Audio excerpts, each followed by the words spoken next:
dont 5 présidents de groupe représentant 226 députés et sénateurs, ont souhaité vous rencontrer pour examiner avec vous les conditions de la plus large participation à cet événement citoyen. Or, à ce jour et par courrier, vous avez refusé de les recevoir, les renvoyant au président du Conseil constitutionnel. Cette attitude est inacceptable, car c'est vous qui aurez la responsabilité technique, la responsabilité politique du bon déroulement de cette consultation. Monsieur le ministre, est-ce l'excès de consultation du peuple qui mine nos institutions ou la remise en cause systématique des votes et espérances populaires ? J'ai transmis immédiatement votre demande, celle des présidents de groupe au président du Conseil constitutionnel, pour lui dire qu'évidemment, comme je l'ai indiqué dans mon courrier, je me tenais à sa disposition.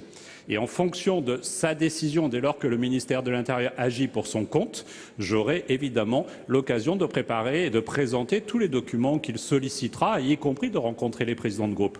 Mais Madame la sénatrice, rappelez ce qui est un bon principe de fonctionnement et rappelez que le ministère de l'Intérieur n'a pas vocation à court-circuiter le Conseil constitutionnel dans la mise en œuvre de la bonne consultation citoyenne sur ce sujet, ça n'est nullement faire insulte à la démarche et encore moins au président de groupe, Madame la sénatrice, qui m'ont écrit. Sachez, Madame la sénatrice, que avant même que le Conseil constitutionnel prenne sa décision, nous avions préparé les dispositions techniques pour pouvoir la mettre en œuvre. Sa décision est aujourd'hui confirmée et nous serons prêts dans le délai d'1 mois pour ouvrir la consultation pendant le délai de 9 mois nécessaire à celle-ci. Je vous remercie.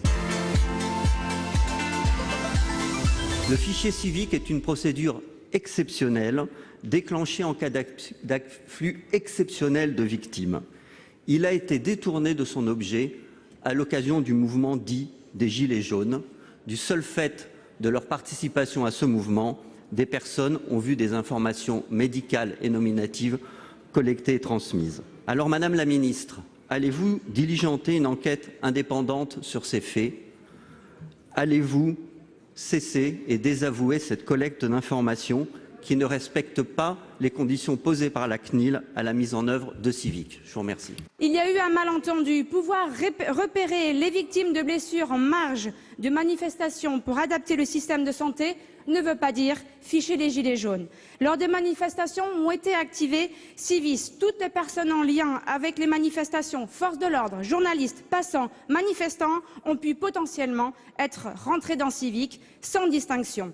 Nous avons demandé à la direction compétente du ministère de la Santé, à l'AP-HP et aux ARS de faire acte de transparence, notamment sur le fonctionnement de Civic. C'est ainsi qu'une inspection commune de l'ARS Île-de-France et de l'AP-HP est diligentée afin d'évaluer s'il y a eu des dysfonctionnements et de s'assurer que ce fichier sera désormais strictement constitué d'informations.